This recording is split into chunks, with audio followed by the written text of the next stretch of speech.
Hello, and welcome to Estafet, where we interview Earth members and get them introduced to the community.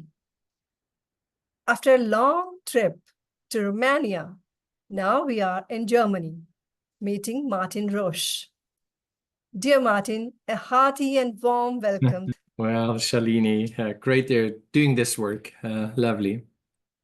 Looking forward to hear lot things from you and more about your work. Yeah, what helps me most is actually working with patients, with clients, and in doing the work on a regular basis, year by year.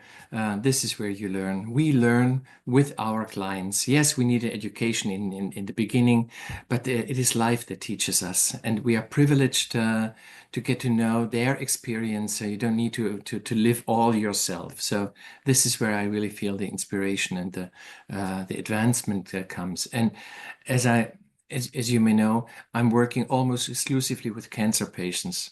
So that is a bit a delicate thing because you feel, wow, this was a great session. But then you have a so-called objective response. How is the cancer doing? How is it developing? So you know that a great session, which you think might be a turnaround, may not be, may need more. So that's quite interesting. And you need some years to understand what effects come in addition. So, but I enjoy this so-called objective feedback. And how do you receive these feedback? In just watching how the disease proceeds, and as well, I'm part of a very special tumor board, international tumor board that takes up palliative cases and with new methods. So I'm not the expert there. There are pathologists and molecular genetic guys and guys from Israel, from London, from all over. And it's so fascinating to learn advances in medicine as well. But that's not our theme. Shalini, we humans, we are body, mind, and spirit. And medicine takes care of the body, which is perfectly okay. But there is a big potential in mind and spirit as well. And if you carefully look, like body, medicine actually treats symptoms. The surgeon cuts it off. Radiation just destroys the DNA, and chemotherapy inhibits cell proliferation.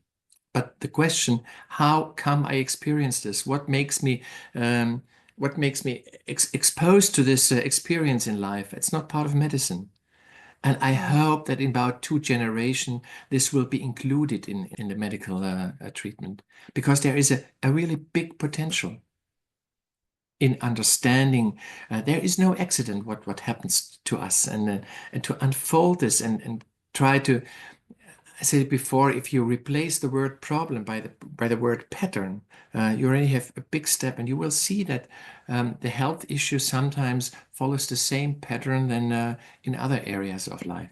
Martin, the lot of work you do for with cancer patients, listen to their messages. I want to know more about how do you listen to that message? How do you see as a therapist? And when you receive it, how do you put it across? How do you transfer? How do you tell it to your clients?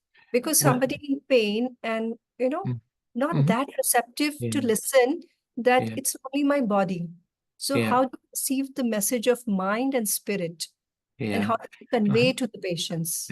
For one, I see my task in, I'm definitely not a healer. I don't want to be a healer, but I want to hold the mirror. I want to hold the mirror, Shalini, that you or the person can recognize itself, maybe the deeper layers. And one such way is in a meditation. I never say hypnosis. Meditation, you can start traveling your body. And when you're inside with your awareness and your consciousness, you meet the heart. Who tells that the heart doesn't have a consciousness on its own? If you think it doesn't have a consciousness on its own, you will find it to be valid. But if you're open, you may find to your surprise that you get inner communication. Actually, you get inner communication with answers that surprise you.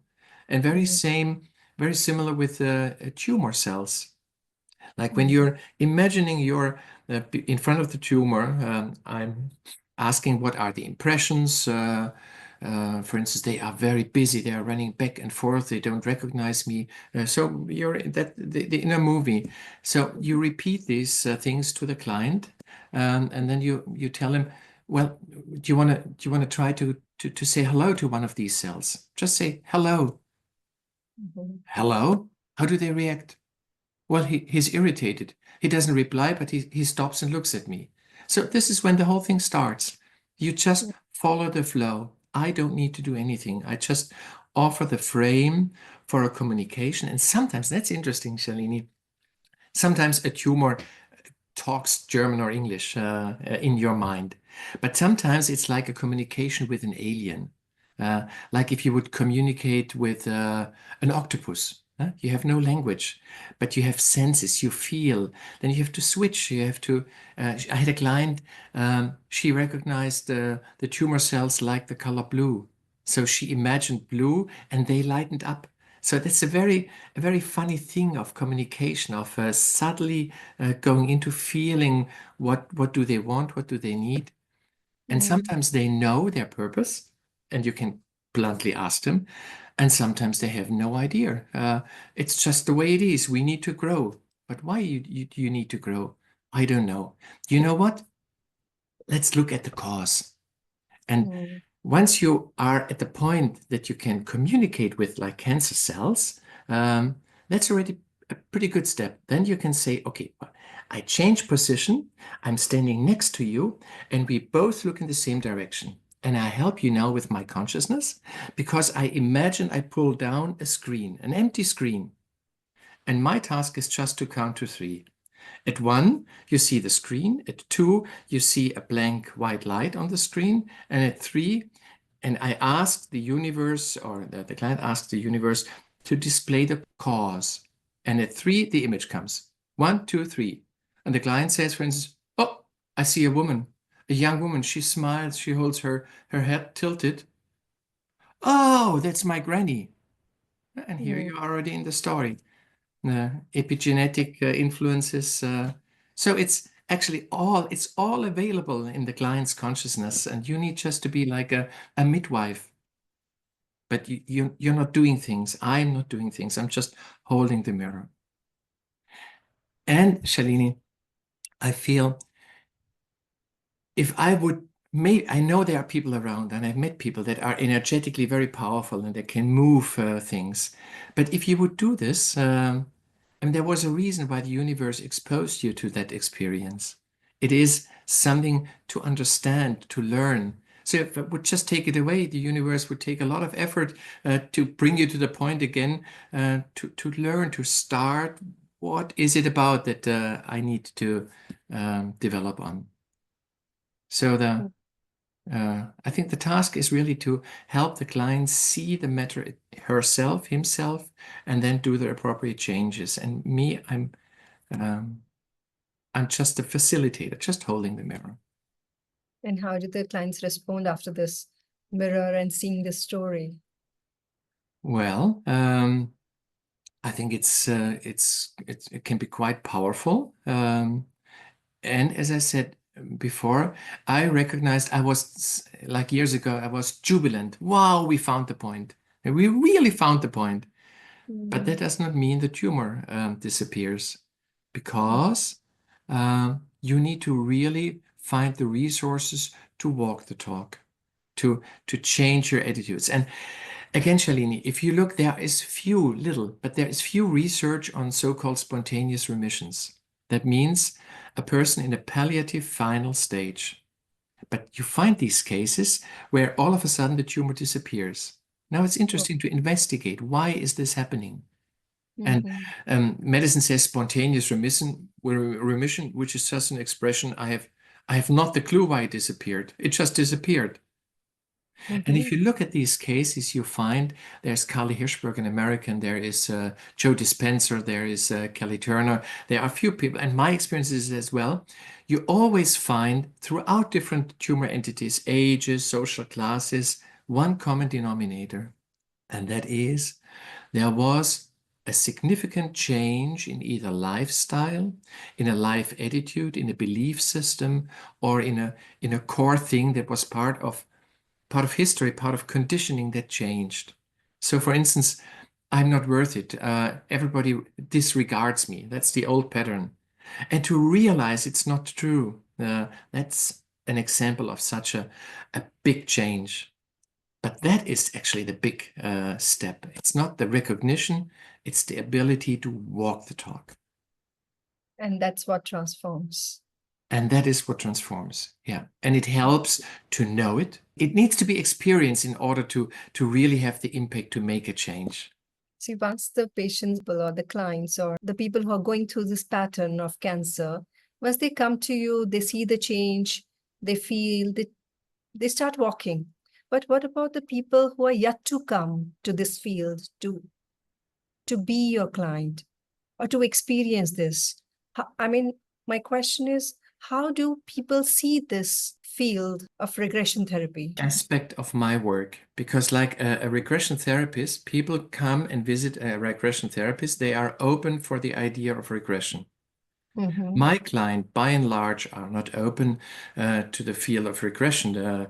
They have a cancer. They don't care about, and sometimes they have strong religious beliefs and past life. What's past life? If I would come and talk about past life in the beginning, I would get a big frown. Hey, this is not what relates to me. So I have to start differently, and I start mentally or with the body. Or energy work or whatever. But you have to quickly, like in the first session, you have to bring them in an own experiencing and in a recognition that says, oh, that's interesting. That's something I feel needs to be developed further. Then you have the hook, so to say. And so many of the techniques focus on just starting to get an experience, a very simple thing, very simple. In a meditation, I'm asking a patient to be in a ego state room or on a meadow and find a mirror. You find a mirror, you look into the mirror, and I would say in about 50% of all cases, you don't see yourself the way you are in the mirror. So you have already a hookup. And I mean, it's the client says, I don't see myself, or I just see a dark shadow in the mirror. So I'm not trying to convince or to teach anything. Hey, so we work with, and we are already in the session. And even if you find yourself as a mirror, I can say, now with your hands, you go inside the mirror and you split the image apart in one aspect that is all of you that is healthy, and the other side, all the burdensome, troublesome aspects. And it's interesting what appears in the imagination of the client. And here you go. Because consciousness, we are longing for a connect to the upper world, to the higher self, to the universe, to God, or whatsoever. But very similar, our cells, our organs are longing for the connect to us. You are queen consciousness to your body. So instead of being angry with your stomach that it disturbs you, that it has a cancer, if you go there, if you visit it, if you are there, this already a lot of potential of pacifying, of being understood. What needs to be understood? Here you again in the session already. Beautiful, very beautiful. Yeah, I really feel this should be something which should be added to chronic diseases or like autoimmune diseases, these kind of things. Beautiful, yes. How do doctors respond to this? How does the medical community, do you have any tie-up with them? Yeah, the medical community has its own toolbox. Yeah, they have years of experience and they know what they're doing. That's fine. I always say if you have a hammer in your hand, every problem looks like a nail. So this is why there are tumor conferences, because if you go to a surgeon, he will tell you surgery. If you go to oncologist, he will tell you chemotherapy, etc. So you need to have a group of people to share the knowledge and not have one be dominant. So they have their toolbox, and I'm working complementary. So this is important to me. I'm not saying I'm doing something alternative. It's fine. If I cut myself, I put a plaster, I fix it. That's totally fine. But in addition, you can think about what can you do with the potential of mind and spirit. And that's a true complementary aspect. And I get predominantly, most of my clients, I get referred from oncologists that over the years got to know me. And Shalini, this is interesting to me now. Now I'm getting invited to oncological conferences. And like 5 years ago, it would have not been imaginable. And the first one that invited me said, I really would like you to have a talk and a presentation, but I fear that my colleagues will criticize me that I put some exotic things on the agenda. So he dared to do it. He got really a very positive feedback, and that was I was happy for him. And now I have 3 invitations to oncological conferences. So it starts gradually, slowly. And that's so impactful. That becomes the component of holistic healing. It is, yeah, I think so. It is, yeah. And Doctors it and is no conflict to medicine. That's important. Yeah, even the patients are not in conflict because they are also accepting it holistically along with the treatment. yeah, They don't have to choose between the two. yeah. Sometimes there is a little conflict. So, for instance, if you recognize the pattern of a person is to stand up for herself, to really stand up for herself. And now there is the professor that says chemotherapy. It's like Big Daddy that said you need to do this and this. And your feel is, no, it doesn't feel correct, that chemotherapy. Then you might have a conflict. But the point is to strengthen yourself in that fictive example, but it's not really as fictive. It occurs quite once in a while. So you have to stand up living for you, and you have to prove it to the world, to the reality, in the field of partnership with your spouse, with your husband, in the field of health, standing up against a professor and saying, this is what I want, etc. So that's walk the talk. Now, once you recognize, I need to look for myself, you need to really set it into action. That's amazing. That's Yeah. nice. Yeah. I got to hear, I'm not sure, that you're writing a book also, because this work needs publication for people. The point is, I'm actually fully booked, and I decided for quality of life that I will take off Friday now and not do appointments on Friday, and because I feel this is really a contribution. This really can help people.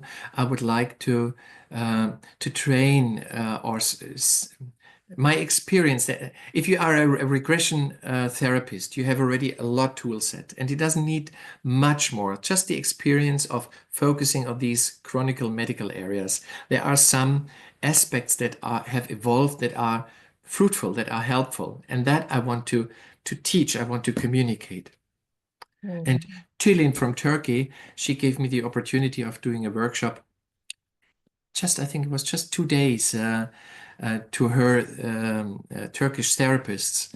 And I was teaching some of these aspects. And then we had a session, intervision.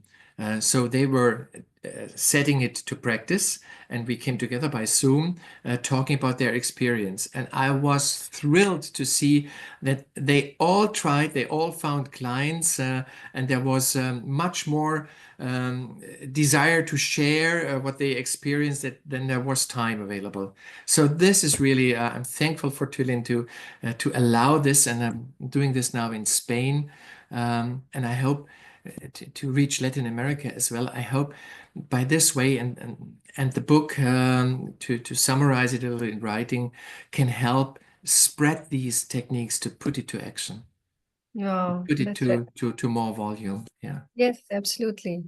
So when is the book coming? Well, I wanted it to be finished by the end of the year, and the last 2 months I was full with patients, so I have to cut it out a little bit. It will come. Yes. I still hope by the end of the year we'll have it. I would wish there would be more and more workshop in many, many countries, because the way the cancer is spreading, the number is increasing. We need more and more knowledge on the work you are doing, Martin. Yeah, yeah. And we have, this is lovely with Earth. I think Earth is a great organization. And when I first met at the first conference, I felt like it was a feeling like being at home, because with oncologists, I always have to hide myself to be still compatible to them.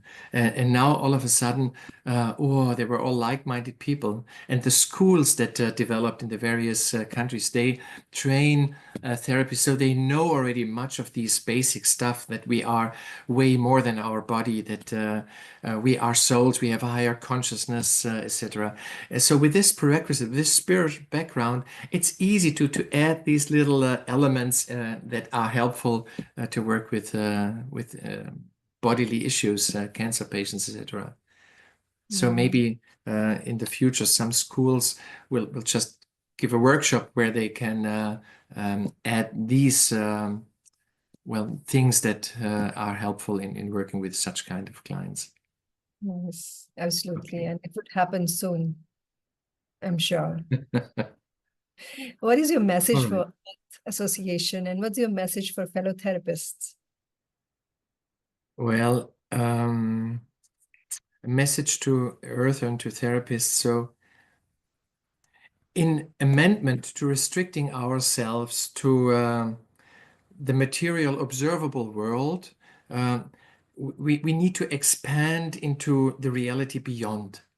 And Earth is a pioneer in this approach. And like with any pioneers, you're standing out there on your own, and you get a hit on your head. But years later, these pioneers are the frontiers, and they are cherished. And we are still very much in the pioneer phase. But we need this. We need to understand that there is way more than the graspable material reality, and that many influences that come to that point are actually the forceful ones. And Earth and its member and the therapists, they are just working in detecting and finding and recognizing, in learning how to deal with them. So that's lovely. I really am thrilled that this organization exists, and it expands. It needs to expand. I love that. I love the way Yeah. you put it across. This world needs to expand. Earth is expanding, but still so much more is needed. And now I will request whom you want to invite the next for the interview. Trisha, as Alexandra already mentioned, and Trisha is an expert in inner child therapy.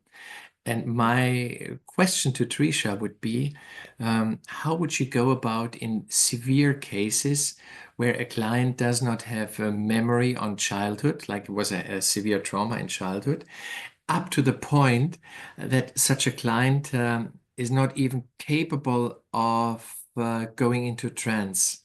I have such a person right now, and I'm asking, close your eyes. Can you imagine standing on a meadow? No, she can't. She can't even imagine. Well, look outside, look at your garden, close your eyes. Can you imagine standing on your garden? Yes, I can. No, I can't anymore. Whoa, so much resistance, even going into the process. How would she handle such cases? I mean, obviously it's a resistance, but out of a protection for herself. So how would she go about creating the trust to enable her clients, heavy clients, to move into? That's a very interesting question. Yeah. And the way Tusha deals with clients, the way we have witnessed in the workshop, it's really beautiful. And it would be really amazing to listen about this. Yeah. It's really nice that you have taken out time to discuss about this. And it really, really matters even when fellow therapists listens about your experiences and about your association, even with the medical fraternity now. It gives them more confidence and more, And most important actually is listening to cases yeah, or learning cases, which we didn't now in this little interview, but this is actually the insightful way to open up yes, interest. that's Yeah. right. Thank you so much, Martin. Love talking to you. And yeah, thank you so much. And Yeah. all the Earth members, I hope you enjoyed.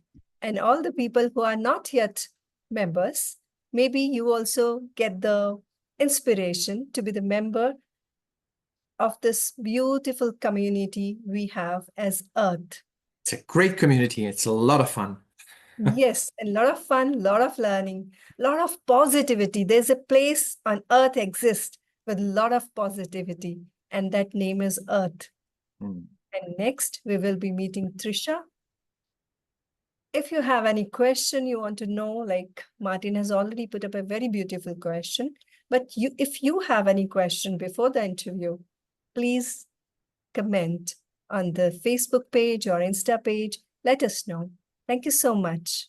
And thank you, Martin, once again. Lovely Thank talking you. to you. Bye-bye.